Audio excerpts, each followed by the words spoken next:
Hello everyone, কেমন আছো তোমরা সবাই? আশা করি তোমরা সবাই খুব ভালো আছো। আজকে আমি করব একটি মাটির চায়ের কাপে কলকা ডিজাইন। প্রায় সকলকেই দেখেছি কলকা ডিজাইন মানে লাল এবং সাদার কম্বিনেশনের উপরেই করে থাকে, কিন্তু আমি ভাবলাম একটু নতুন কিছু ট্রাই করি।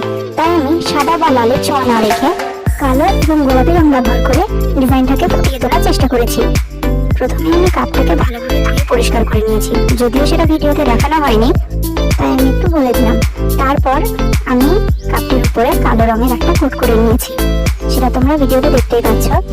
তারপর কাপটিকে একটু শুকিয়ে নেওয়ার পর পেন দিয়ে একটু হালকা কোনোরকম একটু ডিজাইন করে নিয়েছি।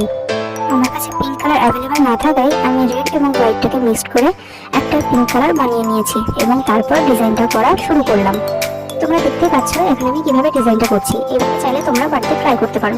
যদিও এই ফার্স্ট টাইম আমি মাটির জিনিসের উপর কলকা ডিজাইন ট্রাই করলাম, বাট এটার ফাইনাল লুক দেখার পর আমি তো নিজেই অবাক যে এত সুন্দর কলকা ডিজাইন আমিও করতে পারতাম, এটা আমার জানাই ছিল না। তো এটাই হচ্ছে আমার ছোট্ট মাটির ঘরের উপরে ট্রাই করা কলকাটার ফাইনাল লুক। দেখা হচ্ছে নেক্সট ভিডিওতে।